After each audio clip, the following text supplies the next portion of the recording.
Okay, it's 7:31 p.m. We are going to begin this Rutherford Board of Education regular meeting on May 10th, 2021. I'm going to ask everyone to please rise for the Pledge of Allegiance.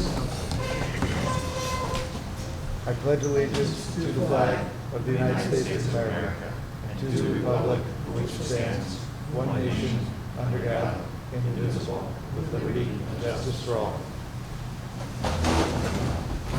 I'll ask Mr. Kelly to please take roll.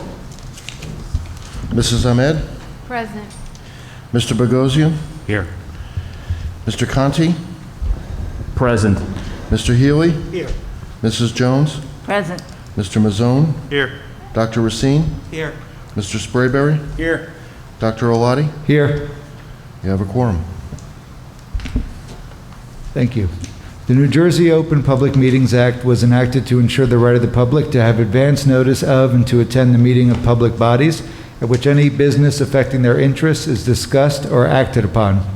In accordance with the provisions of this act, the Rutherford Board of Education has caused notice of this meeting to be published by having the date, time, and place posted on the bulletin board outside the Borough Clerk's office, mailed to the Herald, South Bergenite, and the Record newspapers, and filed with the Borough Clerk.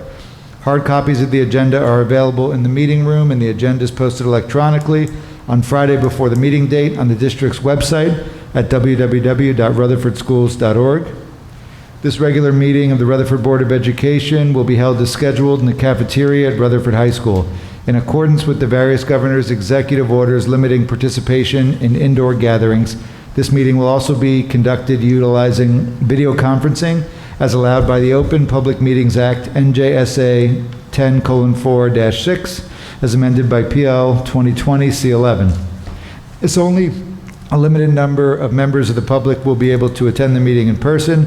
Members of the public are encouraged to participate by logging on to the following website at 7:30 p.m. as listed on the agenda. All members of the public participating remotely will be muted throughout the meeting, although opportunities for public comment will be made available to those participating remotely, as well as to those attending the meeting in person during the public comments portion of the meeting, at which times they will be unmuted. A video recording of the video conference meeting will be made available on the district's website, www.rutherfordschools.org, subsequent to the meeting. The video link can be found by opening the Board of Education link and clicking on Public Meetings and then Videos. So in your packets, there were minutes to approve for the regular meeting on April 26, 2021. Does anyone have any comments about those minutes? Hearing none, I'll ask Mr. Kelly to please enter those for the record. And we want to welcome back the student representative and look forward to your report.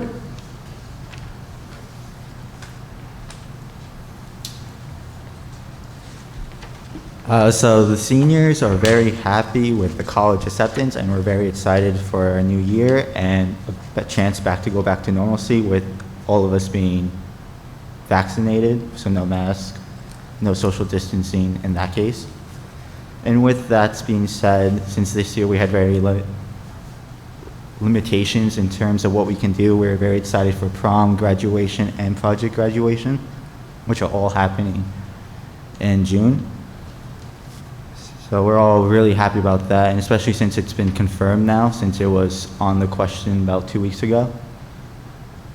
And the other grades are very happy about like next year and how we have a chance to go back into normalcy and how it was before COVID happened. And that's really it. Well, you know, I was going to mention some of that in my remarks today. So while you're here, I'll just, make the comments I was going to make if there's anything you want to say. I share your happiness and your optimism. It was really good to hear yesterday that Dr. Fauci said, he's thinking that pretty soon even the indoor mask requirement will be lifted. We are, and we're hoping that happens. It's been very encouraging to see us in the yellow now for a couple of weeks after being a couple of months in the orange. There are some communities that are moving towards the 3 foot in schools. Again, Bergen County Board of Health is saying let's keep it at 6 for a little while.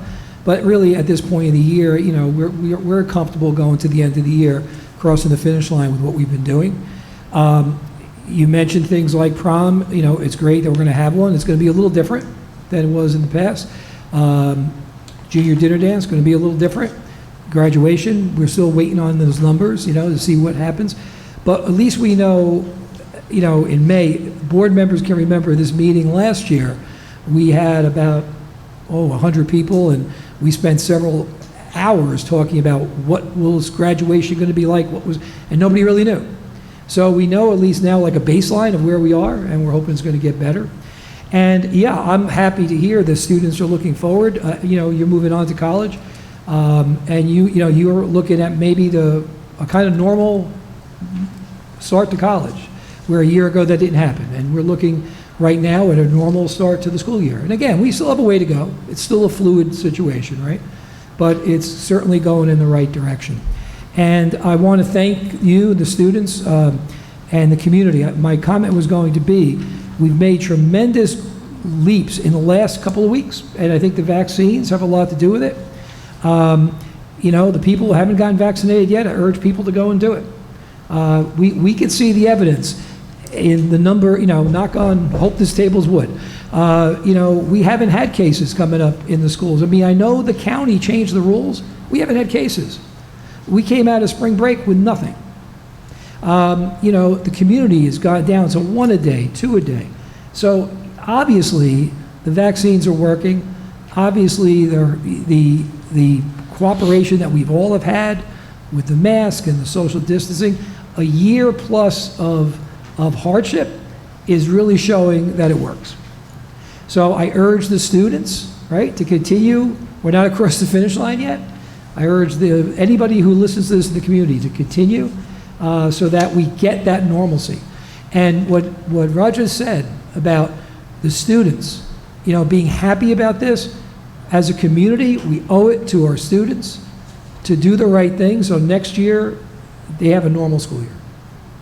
Okay, so I thank you for those comments, and I'm very appreciative of all the students have done over the past 14 months, and I am imploring you all to keep fighting the good fight until we get to that finish line. Ms. Jones? Could you please tell me, how receptive are the seniors to getting the vaccine?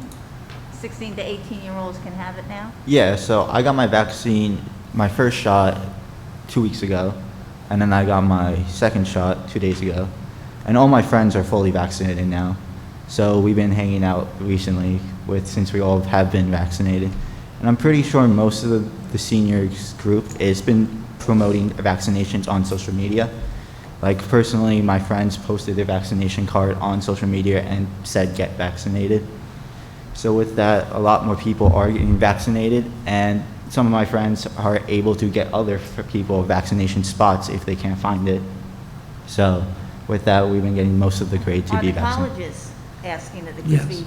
Colleges are requiring you to get vaccinated in order to go Yes, involved. and that's a big help. Many of the colleges are requiring it. We still haven't been told whether we can make it one of the required vaccines that we have in schools yet, but many of the colleges are, are requiring it. And, I've been saying since last March that I'm not a doctor or a health expert, right? So I'm saying this, with the limited knowledge I have, anecdotally. But, one of the things we've seen with the spread, since it's only recently that young adults can get vaccinated, right? And the young kids can't get it yet, right? Yet we're not seeing it coming into the young population in the last couple of weeks, which shows, we've said all along, the spread's not coming in school. And now that more adults are getting vaccinated, the kids aren't getting infected. So, again, I think we have a right to feel a little optimistic and pleased after 14 months of, being a little negative and pessimistic. So we just have to keep moving in the right direction. I was so excited, I was delivering the REF raffles to the schools, and they let me in. Yeah. I couldn't read to the kids this year, I didn't do anything. But I finally got in. Yep. So that's really good. Can you tell us where you're going to college? I'm going to University of Massachusetts. Wonderful school. Congratulations. Congratulations, that's a Thank great you. school. And I know Mr. Maison wants to make a comment, but, I will get a list to you like I usually do in June. But we've had some wonderful acceptances. And again, normalcy, it was great to see that signboard that Oh, I the love students sign up by guidance. And to see that on social media, that that's happening, you can see the smiles, like Mr. Morano said, even though there was masks on. And, but really, Princeton, Villanova, UMass, Notre Dame, USC, Penn State, there's a school in England, I can't remember which one it was, and there's a school I should know this, but I didn't come prepared. It's the new #1 business school in the country. Bastion. Yep, Bassin, and we had acceptance there. Yep. So we have NYU. There's so many, prestigious schools that our kids are getting into, and we'll get you that list. So, you're right. The seniors are happy, and they should be. It's a wonderful accomplishment. And where's our Julia going? NYU. Julia will be going to NYU. Wonderful. Ms. Jones, don't you think I know? I should, Well, I thought you wanted to the tell us. CSA evaluation's coming up. Of course, I should have said NYU first. Things are looking good, Mr. Hurley. Congratulations, that's wonderful. Mr. Mazzone. If I could just chime in, and I think it's important to take back to the students, this afternoon, Pfizer was approved for 12 to 15-year-olds. Wow. So I think that, to echo the superintendent's message, I think it's just critical that, much like you and your friends have been able to get vaccinated, that we encourage others to do the same. And as of 6/21 this evening, there are 322 colleges and universities across the United States that are requiring the COVID-19 vaccine for incoming students. That makes sense. So, That's wonderful.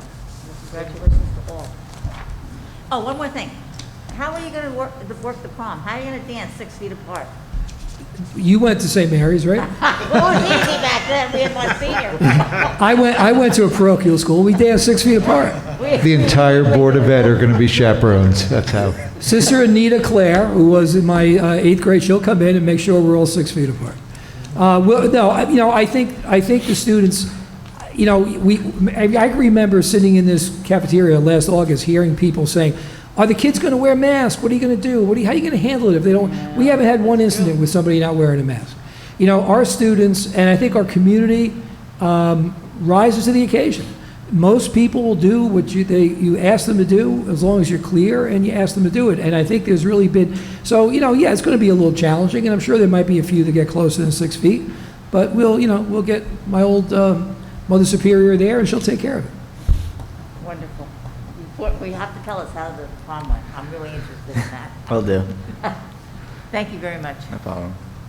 Any other comments or questions?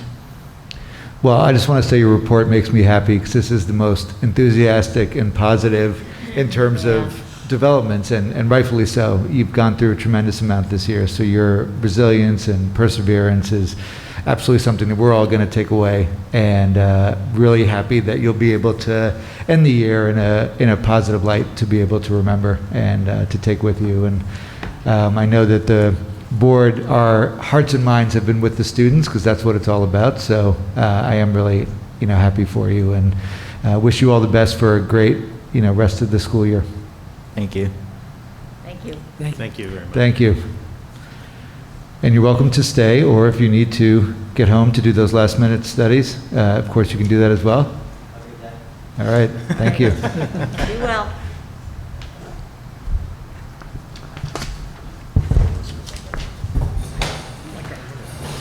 Okay, next we're going to move on to the report of the superintendent. Well, thank you. It'll be a brief one tonight. As you know, we had a meeting just 2 weeks ago with the need for the budget and the need tonight for renewals and non-renewals. So I will cede some of my time. I just want to remind the board and the public that the Friday before Memorial Day, May 28th, will be a one-session day, a traditional one-session day. So depending on the school your child's in, you will be dismissal somewhere in the noon hour or shortly past it. The type of one-session day we have before Thanksgiving and before the winter holiday break. I also want to remind everyone that Tuesday, June 1st, school is closed for students, but it is going to be a professional development day. And that's a day that, again, I've been mentioning this, and I'm going to let Mr. Kelly speak in a few moments about where we are with the ESSER grant. But we've been putting a lot of work in, and when I say we, I don't just mean Mr. Kelly and Mrs. Fargo and to a certain extent, a small extent, me, on the work it takes to put the grant together, but working with the administrators and the supervisors and getting input from the teachers as to, and from Building and Grounds as to what we need to do next year to address academic, social, emotional, and facility needs. So that we'd be working in that grant to get some of the things that we need. And the workshop day will be devoted to having the faculty and the staff become aware of some of the new technologies and some of the new programs, curriculum that we might be infusing next year. The notice, as we talked about, I think at 2 meetings, the courtesy bus we're not going to run next year. Again, there's not a requirement. I know people sometimes, object to the term courtesy because we call it courtesy/subscription because you have to pay for it, but it's not a requirement. It's been a courtesy. We're still uncertain about the totals that can be on a bus. Some of the things that have come out from some of the special ed schools where they have to bus a large number of students is maybe they're at 35% capacity right now. We don't know where we'll be with that. But the other factor, as I'll explain in my brief letter that will go to the parents in grades 3 through 7, is both the pickup and drop-off areas of both schools are going to be major construction zones next year. So not only do we have to be concerned about safety with any potential virus, even if we're moving better there, the drop-off area. And then if we don't really have another place to move the bus without really impeding the great majority of students, right, who don't take the bus. If we have 30 or 40 students on the bus, that's a lot, and we have 600 going to Pierpont and 400 going to Union. So, it's going to be, and we expect next year to have all those 600 and 400 back at the same time. So, I think it would not be a good thing to do. So the notice will go out to the parents this week who are impacted by that. I want to mention one other thing very briefly. I'll mention this again, but just looking ahead, we know we have 2 meetings in the summer, July 19th and August 23rd, and I will be reminding you of that. But if your vacation plans take you away during that time, just let Mr. Kelly and me know as soon as we can so that we make sure we have a quorum. We've been very good in the last couple of summers with having that quorum, but it is summertime. So, just if you're going to be away one of those 2 weeks, let us know as soon as you can, okay? And if you're not away, please make every effort to be here those nights because there probably will be somebody away, okay? Also, I'm trying to go through my mind with the construction schedule here in the high school. I don't think anything's being worked on here during the summer. I think most of the work's on the other areas, but I could be wrong about that. So if we have to move to the library or if we have to move to another building, we'll let you know that, okay? Last week, the Strategic Planning Committee met with, and Communications Committee met with members of the IT department. We talked about that. It was a slightly over 2-hour meeting. I thought it was a very good meeting, very productive meeting. I'd have to say that even for me, maybe 70% of what they were talking about, I was well aware of. Some of the stuff was new for me to know as well. The amount of things that go on behind the scenes and in the infrastructure. So I thought it was a very positive meeting. I did send to all of you a copy of the PowerPoint, and I do understand that depending on your level, and I mean this because I can tell you where I am in the level, right? I'm certainly not a 4 on the 1 to 4 scale. It's depending on your level of understanding. Some of the stuff in the PowerPoint may not have been clear, but it was clear, I think, to the members of the committee who were there. So I'll let the chair, since it's not on the agenda anywhere, Mr. Maison, comment as you would like. Great, thank you. Yeah, so as Jack said, we met last week for about 2 hours. I have to say, for the community and for the benefit of the board, it was incredibly informative. I think there were some of us, who were, asking, is in light of the pandemic, highlighting a lot of the concerns about our IT, our networks, our infrastructure. And it's ironic because, so much of our time has been consumed in buildings and grounds, looking at what we're doing with our brick and mortar schools. So I have to say, I was blown away impressed. And I think our community should be really, really pleased with the team of 5 that we have that supports this effort. We talked about applications, hardware, from servers to Chromebooks to Macs, We talked about the infrastructure, the switches, the front end, the back end of the systems, and the flux capacitor. I mean, they talked to us about, everything from soup to nuts. And I have to say that they took time, as Jack said, to break it down for some of us who are less IT savvy. But again, I think that as a community, we should have, incredible confidence in what this team is doing. No team is perfect, but for a team of 5 that really have some synergy, that are working to personalize IT, to be responsive, not only to our teachers and administrators, but also to parents, and most importantly, our students. I think we're real lucky to have this team, and I look forward to hearing more from them at maybe future board meetings, and looking for ways that as a board we can help support them and carry on the effort. Barbara O'Donnell should be commended. Tremendous job. Yeah, I would echo a couple of things. Yeah, I think with strategic planning meets again, I think we set it for June 2nd. That's one of the topics. We'll have a quick review of the meeting, and going forward, I think it was Mr. Maison, or I don't remember who made the point at the meeting, where, we hear from certain groups in committee, building and grounds, Mr. Paterno, Mrs. Fargo in curriculum, Mr. Kelly in finance, me with policy and personnel, but we don't hear, one of the, quote, experts, right, in IT. So, we're going to look at ways of maybe changing that a little bit. We're also looking at, I mentioned this in passing, we're looking at, nothing is stagnant, right? So we're looking at, how we're going to structure departments, not necessarily with the board committee, but within the functionality of departments in our organizational chart. I think the next, and this is not going to be a next week thing. I think in the next 3 to 5 years, we're going to be looking at a plan for growth in the district, to maintain everything that we're doing well and to be ready to move forward with new ideas. Okay?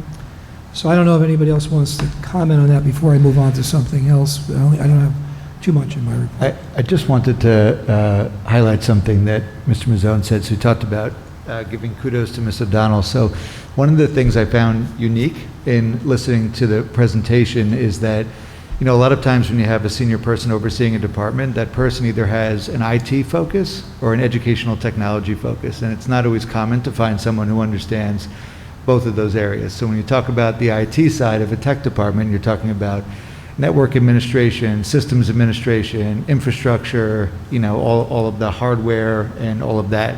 When you're talking about the educational technology side, you're talking about curriculum, you're talking about help desk, which is supporting people when they have issues with their stuff, professional development. So, someone who understands both of those areas, and again, that 5-person department, there's multitasking that cross both of those areas of ed tech and IT. So to have that kind of cross-trained skill set found to be pretty extraordinary. So they are doing a tremendous amount. So just want to echo the kudos. Okay. Any comments, questions yet? Just Mr. Ely? listening to the discussion, yeah, absolutely focus going forward. And unfortunately, in our world today, security becomes an issue. And that's right up in there. I know how well we're doing with it. But that would be something, I guess, for us to learn about. Well, a good portion of the meeting was spent on security. A good portion of the meeting was given real-life examples. One of them happened that day, in fact, of how our system has worked and worked effectively. So I was very comfortable. I have been very comfortable with our security, and I think the folks at the meeting were as well. And again, there's no security of any kind that's 100% sure, but we've been very, very fortunate. And also, in terms of just managing the system, everything we do from teaching, forget remote teaching, put that aside. Computers are used every day. We stressed at that meeting the reason we were able to make such a smooth transition to remote learning was the amount of utilization that the teachers and the students have used with technology in the classroom.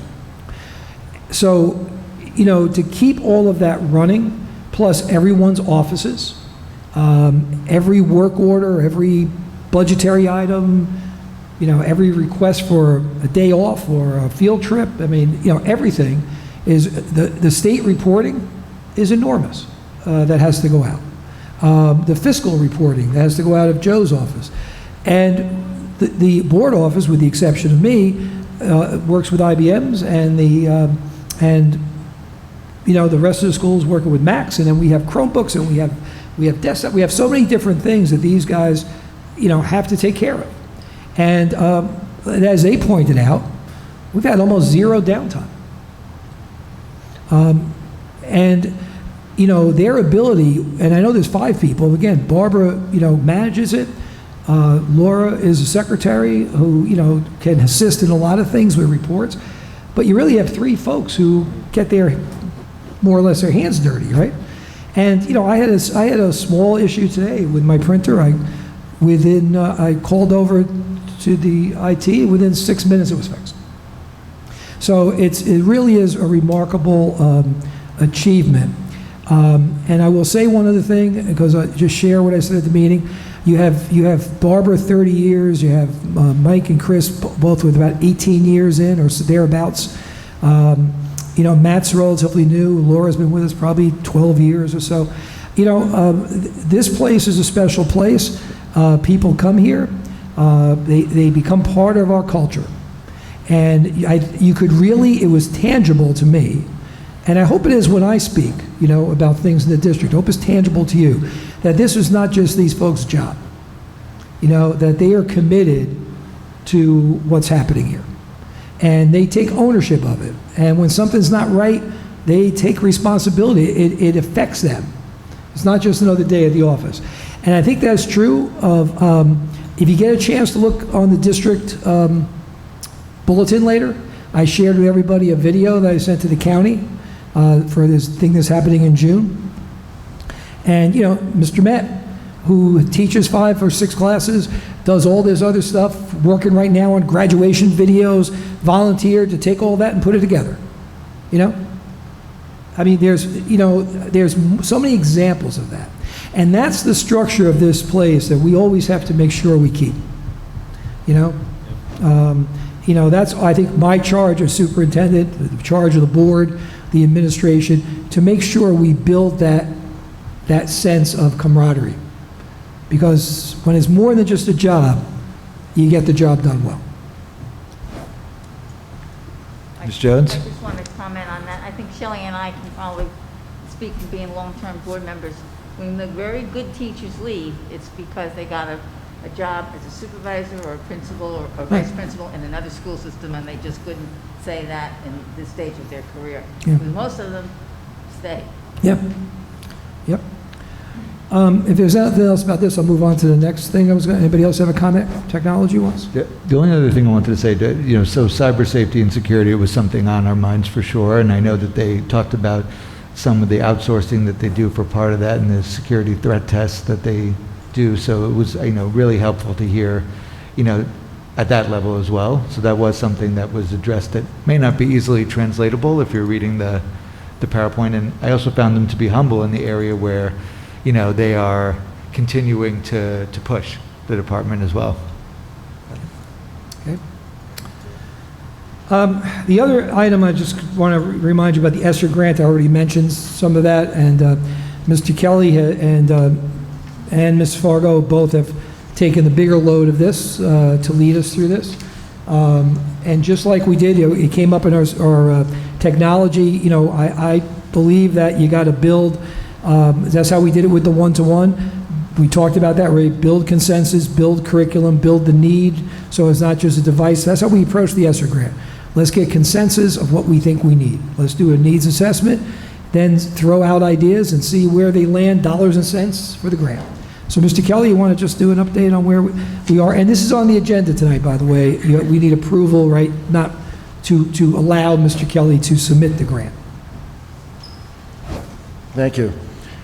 As we've discussed, the ESSER grant is in 3 different pieces, and it totals over $750,000 for Rutherford, so this is a sizable commitment. The vast majority of that is what is called the ESSER 2 grant. This is the second distribution from the federal government. And it's specific purposes here that need to be addressed, primarily to prepare, prevent, and respond to COVID-19, to address learning loss as children come back into the system, to prepare schools for reopening, and for testing, repairing, and upgrading projects to improve air quality in school buildings. So toward that end, we have a number of things, and as Mr. Hurley mentioned, supervisors and administrators have gotten together and put their heads together to figure out ways to spend this money that will best serve the students. So there's money intended for summer enrichment programs, and once we get into the school year, for an after-school ELA and math recovery program, and that's at Pierpont, Union, and the high school. So that'll help kids get caught up, so to address any learning loss issues. A couple of programs that will be helpful to address the needs of students. And we have some money going to an outside firm that can come in and address additional student needs for social, emotional learning, and other issues that there may be. So put some money into that for the first year, and then scale it back for the second year. But we want to be ready for when these kids come back to school so that we can address any needs they might have. Two smaller pieces of this grant are, one is for learning acceleration. This is got some lingo in it, but to offer academic enrichment and to support the learning ecosystem. So to help students, staff, parents, and families all get on the same page with for the students, so that we can all work together to address student needs. And finally, there's $45,000 in there for mental health support and services. So all of these objectives are being addressed with this grant. The grant is due by this Friday, and we're on track to get this submitted, and we'll move forward from there. If I could just, for everyone's clarity, and again, Mr. Kelly, if I misspeak, please correct me. Those two smaller, mandated pieces of the grant for mental health and emotional health and learning acceleration are minimums that have to be met. We'll be spending more on both of those items that come out of the bigger chunk of the grant. So we're looking at this third-party provider. I attended a really powerful presentation. I said, 2 years ago, I think it was, when you were allowed to have conventions and conferences in places like Atlantic City. It was the superintendent's group, and Westwood Regional presented how they utilize a group. I won't say the group right now because until we finalize it, I don't want to mention the group, but how they use this group to come in and support what their SACs and their counselors and their psychologists do, and work with school phobic kids, and work with do home therapy where it's needed. If you remember, about 6 years ago, I presented a program that we tried to get off the ground with our SACs to do some home therapy, but it's difficult with their responsibilities here and in the home. That can do screenings. When we have to send a child out to be screened, they can do the screenings in-house. And it's a very effective program. And it was not just and they also do PD. They do professional development for your faculty and staff, and your guidance counselors, and your SACs, and your psychologists. And they just don't deal with students. We can also deal with faculty and staff who have issues. So this is an opportunity, for example, in this grant, in a year that we're going to have students coming back who haven't been in school maybe for a year plus, who may be coming back that had issues when they were here, but those issues now have been magnified, right, by what's been going on, to have the extra support. Things like that are a wonderful opportunity to utilize from the grant. The programs in learning acceleration, like a 0 period for students, or an after-school program for students, or a summer program for students. I'm not talking about the summer enrichment that we have. I'm talking about the middle school kids, the high school kids. These are all things that are very hard to fit into a budget. But there'll be wonderful opportunities in the next year or two. And then, like we do with any program, right? A year or two from now, if we take a look at some of these programs and we say, wow, we still can be utilizing these. Then we take a look at the budget, and we say, okay, if we want to add something, how do we manage the rest to make it fit? So we've been really taking, with this grant in particular, a very student, faculty, staff first approach. There will be some money put aside for PPE and things like that. We're hearing about a second, which actually would be a third grant, coming later in the summer, and we're looking more at that, maybe more of a facility type of approach, because our first priority come September is to make sure our students and our faculty and our staff are served. So I really thank Mr. Kelly, Mrs. Fargo, all the administrators, supervisors. Mr. Kelly put a committee together, so not only did we work with the whole group, but then we had a smaller group to work. They put it, and we didn't get a lot of turnaround on this. We probably had a month and a half. And, you're dealing with both the federal government and the state government. So the layers of boxes you have to check are many, right? But they're doing a great job of putting this all together. So that's my report. Thank you. Can I ask a question? So, Mr. Kelly, if we get approved for the grant, and let's say you start, the district starts executing on it, are there accountability measures to make sure that sure. it's being spent in all the deemed ways? Yeah, of course. We don't actually receive the money until we submit reimbursement requests. So with that, we'll have to explain how we spent the money and how that ties into the original grant. So that will not be an issue. And if necessary, we can amend the grant over the course of time. This grant is good for the next 2.5 years until September of 2023. So over that time, there will be changes. There are things that happen that we save some money here, so now we can move it over there, or vice versa. But we can make amendments as necessary, and they will, and are already keeping an eye on all the districts as to how this is being spent. Yeah, and there will be accountability. We do have to show, what we hope to accomplish and show them how we accomplished it. And you have flexibility once you have the funds, which Yeah. also sounds Which good. is true of, right, Mr. Kelly, of most of the Yes. of the federal title money we get and other money. We're projecting what we think we need for 2 years, and things may change, and we could always amend these grants. Questions and comments from board members? Is any Mr. of Rizzo. the ESSER money going to be used for stuff that we've already paid for? Because you can go back until the pandemic started. We could. We're not planning to do that, partly because this is a federal grant. There are different purchasing rules for federal grants that we may not have followed in acquiring whatever we might consider reimbursing ourselves for. So I think it's best just to keep it clean and just move forward. And from a pragmatic standpoint, we got through the last year remarkably well. Again, credit to, Mr. Kelly and all the budget managers, where we were able to, and we got some grant money earlier to help us with that, to be fair as well, right, for PPE and things like that. So, it's surprising. It's almost like when you do your home budget, how quickly, money goes, right? So, $750,000 sounds like a lot of money until you start looking at all these different programs. So I think, the deal would be, we don't want to, we had real needs. There's things that didn't make the cut, right? But we had to prioritize. So I think the vision looking forward is the way to go with this. Other comments, questions? Okay, hearing none. Thank you, Mr. Hurley and Mr. Kelly. We're going to move on to the report of the president.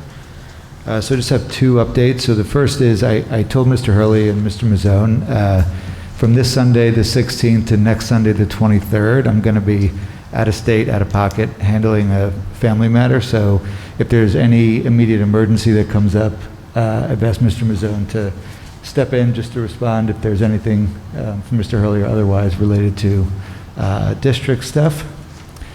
And the other announcement is just a reminder for everyone to please complete the CSA evaluation. I said that it's due Friday, May 14th, because it's really due Monday, May 17th. So if you need that weekend to finish it up, that's fine. Right now we have 3 out of 9 done. There were a couple of questions about how do you know if it's actually done. Thank you, Dr. Racine, who answered the question for me, which is that if you go back to the link and you click on it, it will say you've already completed it. So that is the easy way to know that you've done it. Any questions or comments? All right, hearing none, then at 8:11 p.m., we're going to open up the meeting to the public. We'll start with, got a couple of folks here in person. Okay. Hearing nothing from anyone in person, we're going to go to Zoom. We have one person on there. Any comments? Please unmute yourself. No? Okay. Then we are going to close the meeting to the public at 8:11 p.m. and move on to new business where there's action to be taken. So we are going to begin with personnel. Mrs. Ahmed. Thank you, Mr. President. I just have 2 questions I wanted to ask. When the kids go to the prom, if they have the cards that say that they've been inoculated, and if they have like a stamp, why couldn't the 2 people dance if they don't have their mask on? Is that okay? Because social distancing is still 6 feet, and until they tell us it's not, it's 6 feet. But it might change by then, right? Yeah, but, keep in mind, the reality of 180 people with 6 to 8 chaperones. So we don't have the ability to test everybody with a card, make sure the card's valid. So you know what? Arm's length dance, and, or all fast music, no slow songs, okay? And the 2 meetings that, June 2nd and August 23rd? No, June 7th. we have a board meeting on June 7th, June 28th, but I just mentioned looking ahead to the summer, July 19th and August 23rd. But we have 2 board meetings in June. And I heard we were purchasing carpet squares for all the seniors, so they have to stand on their carpet squares 6 feet away. I'm just kidding.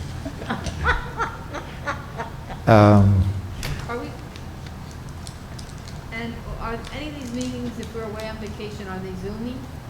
We haven't gotten there yet. We haven't gotten there, but if we have a quorum, we have a quorum. So, one of the things strategic plan is going to talk about is whether or not we're Zoom or not to Zoom. It'll be a Shakespearean moment. And that strategic planning committee meeting is before the next board meeting. Right. All right, so tonight I have, it's really 1 through 17 to read, but I think we could put 17 in with the first one. Yeah, 17 should actually be the first one, yeah. In that one, so we'll have 17. And since I'm going to read them all tonight, Yeah, okay. just kidding. All right, so the first one, let's see, upon recommendation, superintendent, we move the following for personnel. The first one is contract renewals. There's 49 of those. Then we have number 2, contract renewals. The first one was contract renewals for certified staff, non-tenured. Now, number 2 is contract renewals, non-certified, non-tenured. How come it's the same thing? Oh, non-tenured. Okay, 17 of those.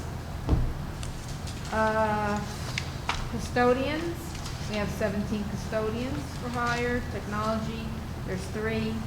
Lunch wall monitors, 22. Maintenance, 5. Clerical library, 17. That's with bus assistants. Teacher assistants, 47. And secretaries, 2. And then number 3 is Robert Orlowski to accept the resignation of an elementary teacher at Union. Nicholas Lalacato, resignation. Acceptance, 5. Caitlin McClary, another resignation.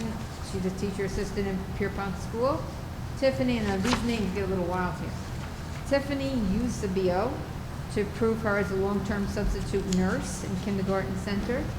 7 is Michelle Ketenogen, to approve her as a long-term substitute computer application teacher at Pierpont. Number 8 is summer enrichment academy teachers. There's 12 of those as listed. 9, Summer Enrichment Academy teacher assistants, 4 below, as notified. And also, Christy Del Mastro is also in with that 9 on the next page. No. Where is she in, Mr.? Is she in? She's number on the 9? summer enrichment teacher assistant, yes. So then she's on, She's in number 9. Okay, because you turn it over and you have Christie up on the top. Mhm. Del Mastro, okay. 10, Summer Enrichment Academy Helping Hands. To approve the following 3 helping hands to provide services for Summer Enrichment Academy for 76 hours. And that would be Tony DeSalvo, Mamyanya, Roscoli, and Cian Rodriguez. 17, Morgan Deming, a disability leave with maternity absence under the Family Leave Act. Number 12 is Patricia Cormack. She is just leave of absence without pay. 13, substitute nurse. Approve her as a substitute nurse for the school year coming up. Now 14, substitute teacher. To approve Nicolette Epifaniano as a substitute teacher at the per diem rate of $90. Number 15, substitute teacher assistants for 2021 at $12 an hour. Nicolette Epifiano, Epifiano, I'm sorry. 16, travel reimbursements. To approve the following travel reimbursements for Jennifer Malagany, Maria Mayo. Maria Mayo is 2 of those, one for designing learning landscape, the other for practical technician summer camp. And Lindsay Richmond, teacher for practical ed teacher in the summer camp, I'm sorry. And then we put the other one in with motion 1. Yeah, number 17. Yeah. And that's it, Mr. Hurley. Okay. So I ask for approval of the board. Okay, any questions or comments? Hearing none, Ms. Ahmed, do you want to move those? Okay, let's do it official here. Read it, upon the recommendation of superintendent, we'd like to move the following resignation, retirement, salary adjustments, reassignments, appointments, etc. in accordance with law. All right, thank you. You're welcome. We have a second. Mr. Healy, any last comments or questions? Hearing none, Mr. Kelly, please take a roll. Mrs. Ahmed? Yes. Mr. Bogosian? Yes. Mr. Conti? Yes. Mr. Healy? Yes. Mrs. Jones? Yes. Mr. Mazzone? Yes. Dr. Racine? Yes. Mr. Sprayberry? Yes. Dr. Owadi? Yes, Motion's carried. Thank you. thank you. We'll move on to curriculum and instruction. Ms. Jones. Thank you. We did have a curriculum and instruction committee meeting last Monday, in attendance with Mr. Hurley, Mrs. Shelley Ahmed, Dr. Alati, and Mr. Dennis Nizone, and Mrs. Fargo was there also. The textbooks, there's a list of textbooks that were approved, and actually the big list is the new revised curriculum guides, which has been updated.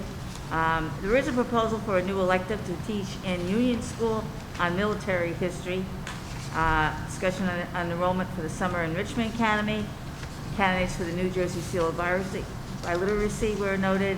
And I had asked a question where we are with cursive writing, because it was discussed that it would be a good thing if our students just learned to write their name. Years ago, cursive writing was taught extensively. That no longer is going on, but Mr. Hurley will get back to me with that. The first resolution has to do with the field trips to be approved. Second is the curriculum guides, again, what I just mentioned, all the way down the line. Resolution 3 is for the teacher evaluation. Be it resolved that the Rutherford Board of Education use the Charlotte Danielson, this is the framework for teaching. We've been using that for years. 4 is New Jersey Principal for Professional Learning Process. And this is for administrators and supervisors. And 5 is the emergency bus evacuation drills, which I think are just about completed. I think they've done those already. That's it for curriculum and instruction. Thank you, Ms. Jones. Any comments? Just one comment. You were going to see a lot of curricula some repeated in the next year. The standard changes that we had to meet for certain subject areas by September of 2021 are on this list. And shortly after we met with the Curriculum and Instruction Committee, the state finally moved, where they were rumoring to move all of the standard changes to September of 2022. So there was like half a group that had to be done by 21, another half by 2022. They told us, we know you're inundated with so much with COVID, but you have to work on it. We think it's going to, so as we get to the 0 hour and everybody does the work, they move the date. You would think that's okay, right? Because they're not going to change the standards, so we have half of them done. However, in March, they came out with a new legislative rule regarding equity and diversity that has to be infused in the curriculum, grades K to 12. And there were not a lot of guidelines with that legislation. So some of what was already done, now we have to go back and take a look at that. And we may have to insert. So what I'm saying is the curriculum committee and the board may see repetition, and it's not because we didn't do the job right, it's because changes are coming at us fast and furious. Okay? All right, and Mr. Lee, the New Jersey principle for professional learning process, is that the same? Same one we've used, yep. Okay. Any other questions or comments? Hearing none. Ms. Jones, you want to move this? I move resolutions 1 through 5 for curriculum and instruction. All right, do we have a second? Mr. Mazzone, any last comments or questions? Hearing none. Mr. Kelly, please take roll. Mrs. Ahmed? Yes. Mr. Bogosian? Yes. Mr. Conti? Yes. Mr. Healy? Yes. Mrs. Jones? Yes. Mr. Mazzone? Yes. Dr. Racine? Yes. Mr. Sprayberry? Yes. Dr. Alati? Yes. Motion's carried. Thank you. All right, thank you. Next, we'll move on to finance. Dr. Racine. All right, so we had a finance meeting on May 3rd, and we discussed 3 matters. One is something that's going to be on agenda today, the local recreation improvement grant. It's to apply for, it's to apply for the grant for the pool. We went over our budget status, meaning that we're all good now. It's been approved. We're done. And then we went over our capital projects, the referendum projects. I know they're all in good shape. So, we have 7 agendas for tonight. 7 items for tonight. 1, the approval of bills. 2 and 3 go together. 2 is to rescind the motion from last meeting. 3 is to accept the same motion but with different language. We're changing acknowledge receipts to accept. That was a legal issue. Number 4 is the local recreation improvement grant. Okay? To apply for it, not that we have it. Number 5 is to approve payment of our food service agreement, right, with Carlstadt and Rutherford. Right, they make our lunches. Number 6 is every year we approve our architect of record, right, of DSA. Number 7 is the ESSER 2 grant that Mr. Kelly spoke about earlier. And that's it. That was the note.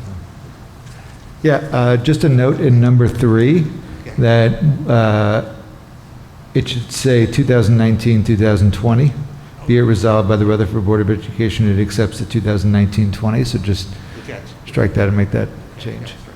Thank you. I want to do this again next.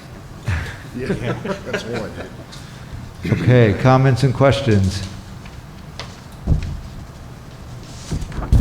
All right, hearing none. Oh, there's Ahmed, did you? Is there another committee that has to report today? Because Yes. my committee report I still have to do. I didn't. We can do it after we move and approve the finance. All right, Dr. Racine. I'd like to move items 1 through 7 in finance. All right, do we have a second? Mr. Sprayberry. Any other comments or questions? Hearing none. Mr. Kelly, please take roll. Mrs. Ahmed? Yes. Mr. Bogosian? Yes. Mr. Conti? Yes. Mr. Healy? Yes. Mrs. Jones? Yes. Mr. Mazzone? Yes. Dr. Racine? Yes. Mr. Sprayberry? Yes. Dr. Oladi? Yes. Motion's carried. Thank you. All right, thank you. So we're going to go back to personnel, so Mrs. Ahmed can report on the Personnel Committee meeting that took place recently. Okay, the meeting took place on May 3rd. Some of the stuff on here has already been trying to put in the packet. It was 6:30 to 7 Zoom. Myself, Mr. Bogashian, Mr. Conti, and Dr. Alati were in attendance with Mr. Hurley. Number one was renewal and non-renewal process. I went through for certified non-certificate staff. 2 was the staffing list for 2019-20 were reviewed. 3, we approved non-tenured staff, will be on May 10th, which is, here.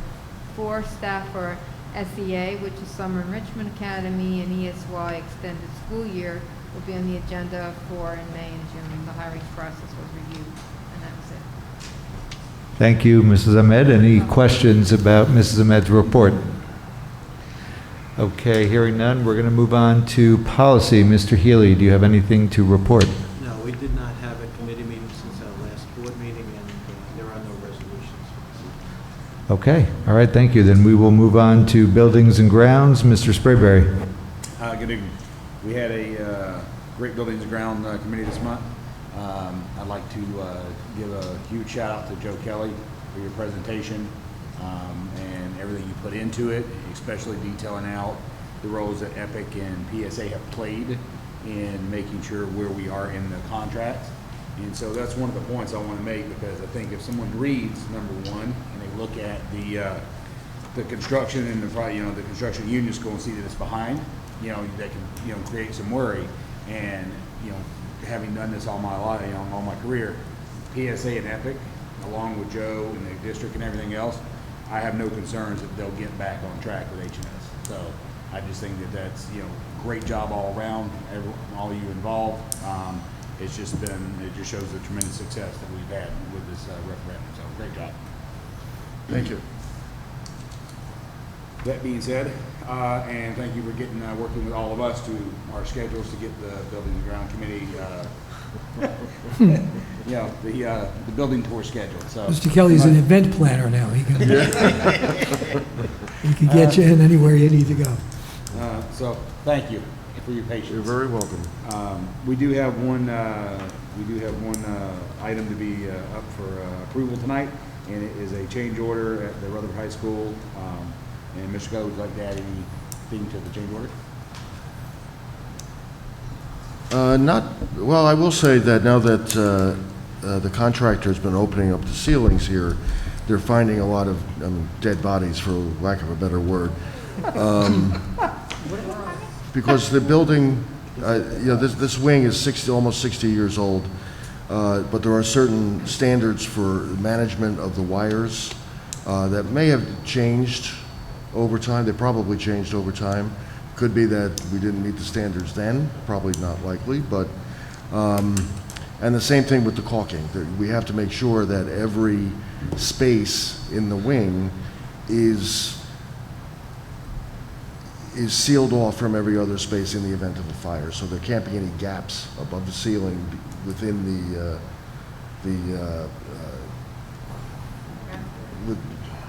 these stone things here. The block, thank you. And there are quite a bit of gaps. And it could be the caulking has deteriorated, or it could be that change was made at some point and it wasn't properly resealed afterwards. So anyway, we have an obligation as per code, but also because we're trying to do a good job here, to make sure these items are corrected as we move through. So that's what this is doing. There will be more of this coming, so. If I could just piggyback on a few things we spoke about at our meeting that Mr. Sprayberry referred to, about PSA, about EPIC, and about the administration. And there's just 2 examples. This is one where, and the contractors. We've been blessed with some really good general contractors in the majority of our projects.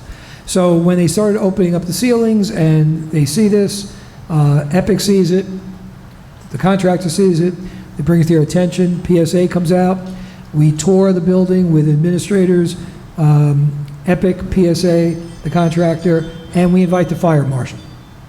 Because we want to address it now, not at the time that we get to an inspection.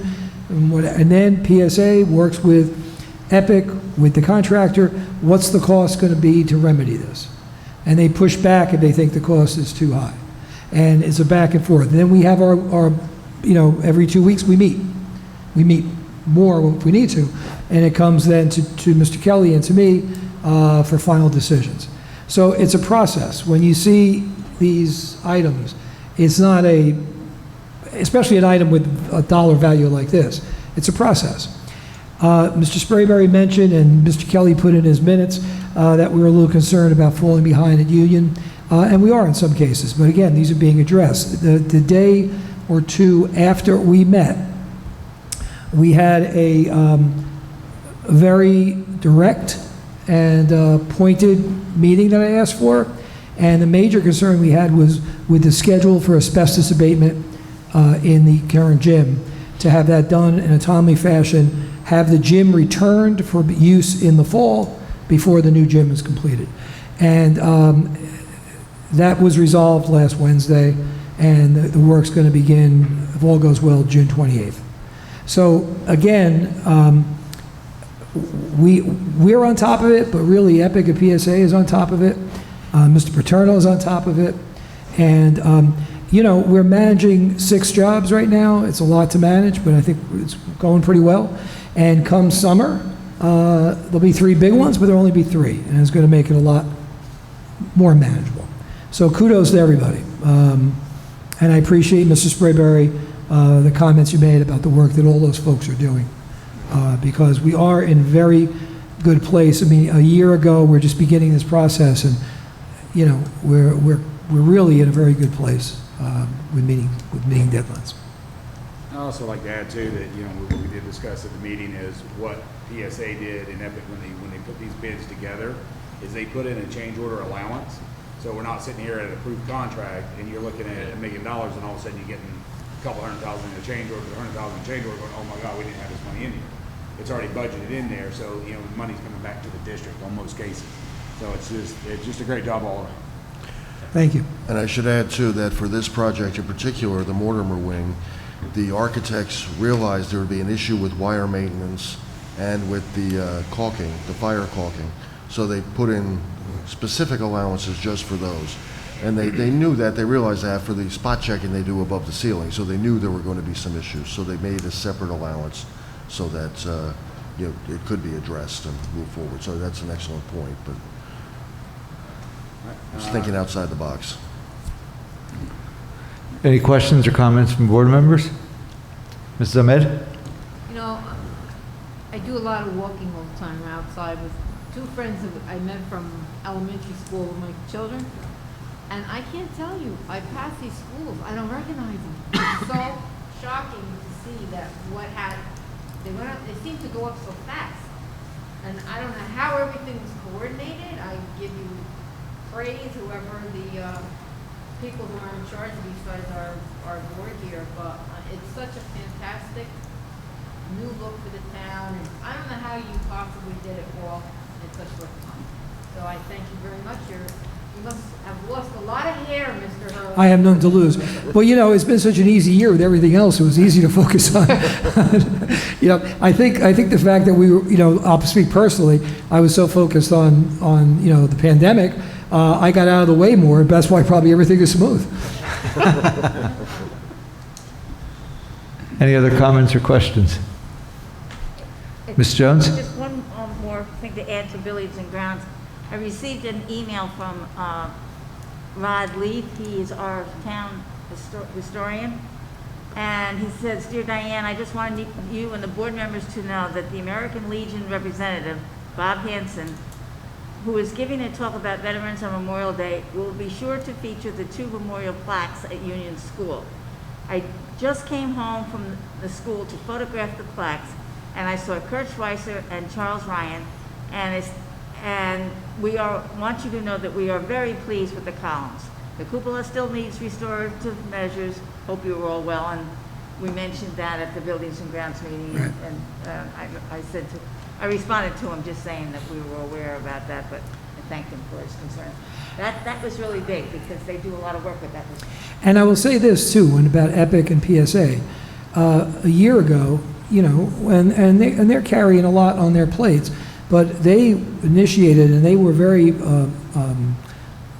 willing and brought the idea to sit and meet with the Historic Commission and to share with them the plans and hear what they had to say. And you know, and I think that kind of communication and openness goes a long way. Great, yeah.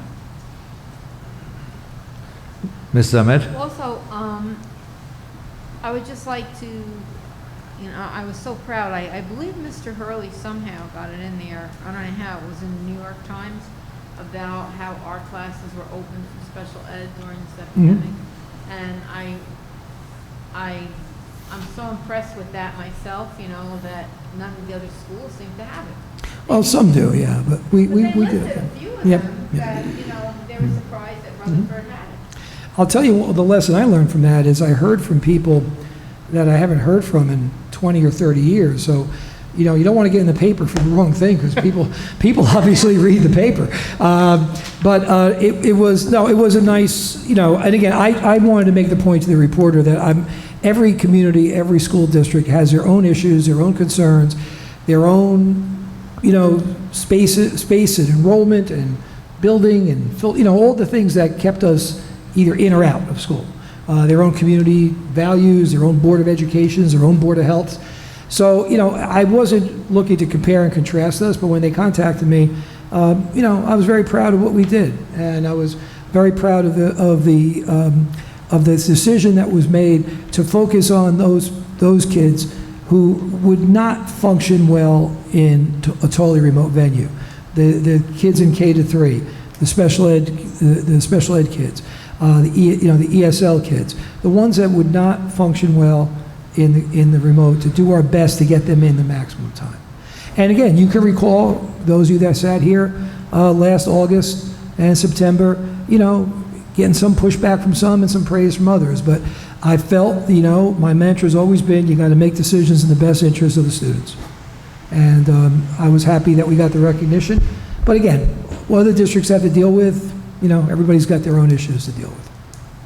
Well, thank you, Mr. Brown. Well, thank you. Thank you. Any other comments? All right, hearing none. Who am I asking? Mr. Sprayberry, will you want to move those? We have one move it? motion with the recommendation of the superintendent. We'd like to move forward for approval. Okay. Second. All right, Ms. Jones, any last comments or questions? All right, then I'll ask Mr. Kelly to please take roll. Mrs. Ahmed? Yes. Mr. Bogosian? Yes. Mr. Conti? Yes. Mr. Healy? Yes. Mrs. Jones? Yes. Mr. Mazzone? Yes. Dr. Racine? Yes. Mr. Sprayberry? Yes. Dr. Oladi? Yes. Motion carried. Thank you. All right, thank you. We're going to move on to old business now. Does anyone have old business they would like to bring up? Mr. Healy? Well, I don't want to No, take no, go. You do it. Mrs. Jones' thunder on the Bergen County meeting I attended, but it's on the subject that Mrs. Ahmed brought up and Mr. Hurley just commented about. There was a presentation done by, I believe she was an attorney, Carolyn Chowdhury, her name was, and it was the impact of the pandemic on special ed students. And what I was going to offer, if Mrs. Jones, if you want to do it, certainly, is that presentation was a PowerPoint, and I think if you'd like to see it, I definitely would pass it. Thank you. But that was the county discussion, and this Saturday we're going to the delegate assembly, and there is they do resolutions and voting, which I know others have attended and saw that. But the New Jersey Special Education Committee, they're actually proposing, and we'll learn more Saturday about it, but it has to do with training parent advocates. So a parent of a special ed student would have an advocate. And I don't know where it would fit and how, but that's where it's going, that whole subject. So it's the sentiment and what was expressed is right on to this subject, that paying attention and to gentlemen. No, that, you covered it very nicely. It was very interesting, though. It's just so important. I know from a couple of the parents who had a special ed child and how they said, oh my gosh, last year when we were off, when everybody was remote, on how difficult it was for their kids.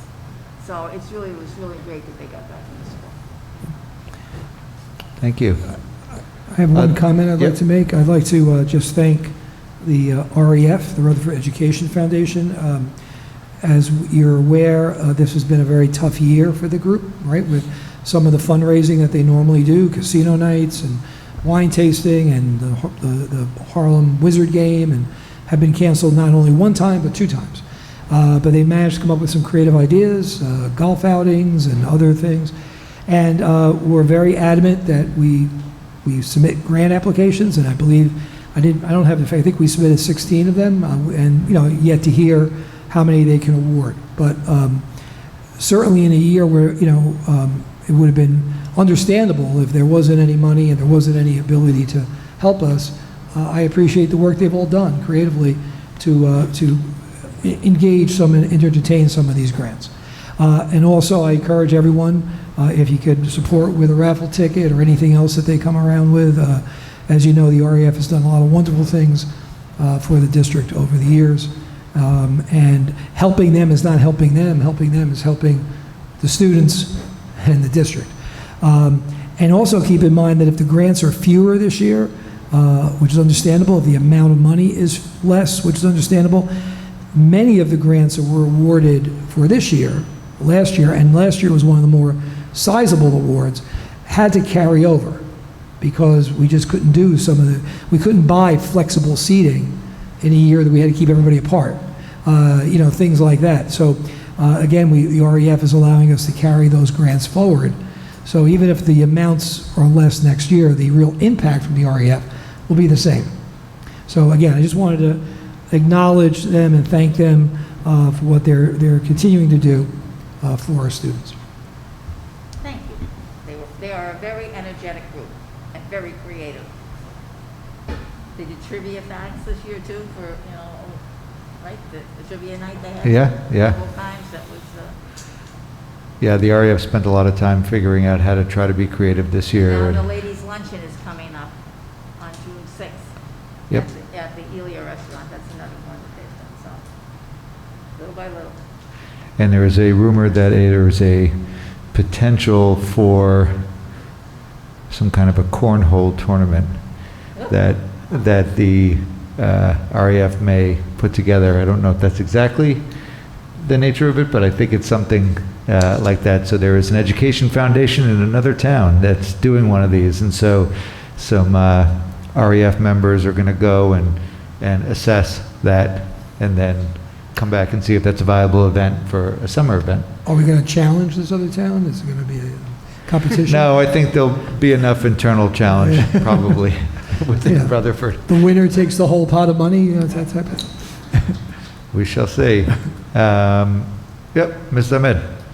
You know, with this health crisis of all these people Zooming and everything, the high school PTA, I mean, has gone above and beyond. I don't know the other schools that well, but the high school has teacher appreciation.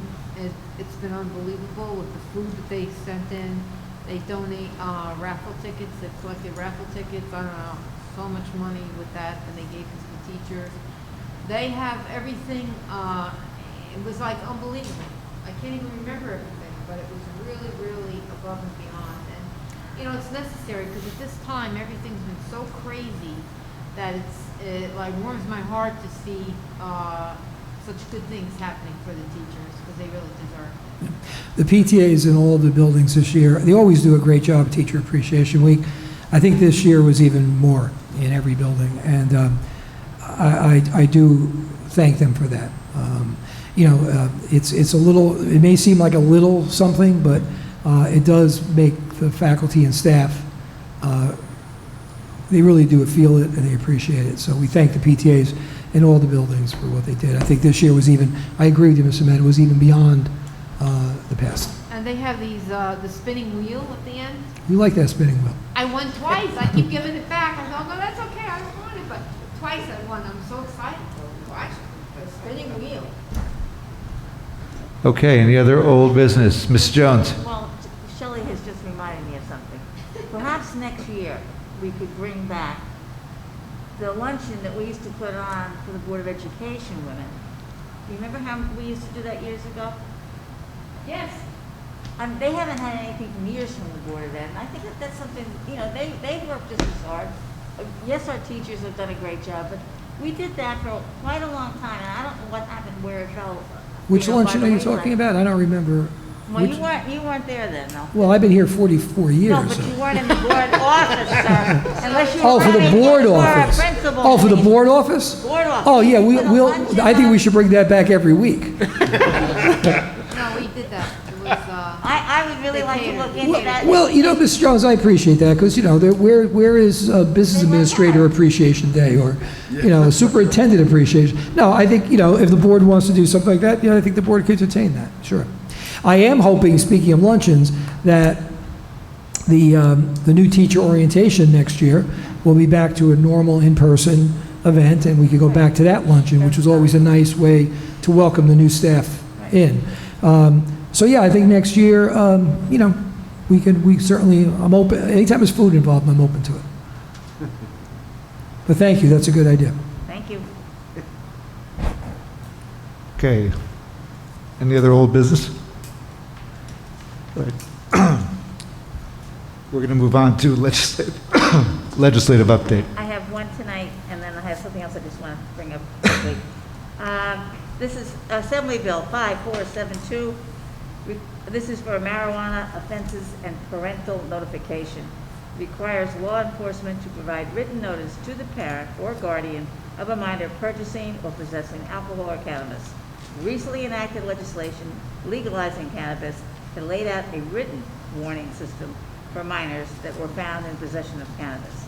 However, parents or guardians were not to be notified until the second and subsequent violation. This bill addresses parental notification for the first offense. So how that will go forward, I don't really know. And then speaking, you know, like we do virtual ones for the county meetings. I've had the privilege of sitting in on the county leaders meetings, and they're very interesting. When I was on the executive committee, we did that quite often. But today's meeting was Dr. Mendenbaum, who is, where did I do my notes? He is from Princeton. He is a pediatrician with 3,700 patients, a huge practice. But he's also on the Princeton schooling committee and whatever. But the focus of this was, Eddie Rowland would love this, there has been much discussion among the doctors, especially this during the COVID, that our teenagers are not getting enough rest, and there is still a discussion, and he's intending to really move this in legislation for a later start for the school day. We're not so bad, because many of them in the southern part of New Jersey have 7:15 starts, 7:30 starts, and so forth. But he's pushing to get state legislation to start at 8:30. And the focus of his talk was a lot on how that would impact sports, but he's got documented stuff, and he's going to send us the whole presentation, so when I get it, I'll forward it to you. That a 90-minute practice is probably enough, so practice could still start at 3:30 and be over with by 5. But I don't know where that's going to go, but adolescents require 8 to 10 hours of sleep. They're not getting it, coupled with the fact that they might have homework, or they might be on social media and they're staying up at night. If they're going to bed at 10:30, 11 o'clock, and they have to get up early, you know, for school, they're not getting what they're saying. And they're saying it really impacts health issues, obesity, lots of other areas that they feel. So he spoke very well, and forgive me, I don't know what I do with my notes, but I'm just giving you a heads up because I have a feeling this might move. Well, it's always going to move, but whether it's going to get passed is another thing. And, you know, I've talked about this before, I won't belabor it, but, you know, it's people that are not in the districts trying to run and coordinate it. When you're in a busing district, you know, Right. then you're going to be hearing kids are getting home at 6:30 and 7 and 8 o'clock at night because they're playing a sport or they're in the play and they have to take the late bus and they're up in Sussex County or they're down in, you know, Burlington County and they're on the bus for 45 minutes or an hour. So now they're getting home at 8 o'clock, which means homework is later and everything else is later. You know, there's the idea of the younger kids who need their siblings to watch them and pick them up from school, kids who need a part-time job, kids, you know, there's a lot of things here. And, you know, I will say that if you do the math and you get to bed at 10 o'clock or 10:30 at night, you're going to get 8 hours of sleep. And maybe, you know, parents have to tell their kids to go to bed, turn their cell phone off, you know, shut the internet off in your house or something. You know, I don't think kids are up to 2 in the morning doing homework. You know, so you know, we're always asked to police everything, and I think people have to have an honest conversation about this. We're not that bad, right? Our kids start close to 8, but you know, and that's why, you know, I cringe when we're going to get legislation to impact 600 school districts in the state of New Jersey for when maybe 200 or 300 of them don't have this problem. So, you know, it'll be interesting to see where it goes. No, I understand what you're saying. I mean, this has been getting knocked around for years, right? You know, this regionalization, you know, is the same. It grabs a lot of good headlines for people too. So we'll see. Thank you. But you know, I wouldn't mind coming in later. I'll tell you that. So. All right, thank you. Ms. Ahmed, do you have a Talking comment? about the lunch that they gave to the Board of Ed, I believe it was PT Council that did it. Yeah. It was, you know, the president. Oh yeah, thanks for bringing that up because you know money has to come from somebody else. Yeah. It doesn't come from the board. No, I mean, I was president of Walden, but President PT Council, I remember setting it up and, you know, ordering food, it was in the budget. For the PT Council, right, right. And that makes sense since the PTAs do them for the other schools, right? Okay. Thank you. So at 8:53 p.m., we are going to open up the meeting to the public for any items related or not related to the agenda. We have no one left in person. One person on Zoom. Would you like to unmute yourself and make a comment? Seeing no one. Oh. Okay. If you want to say your name and address for us, and then you can make a comment.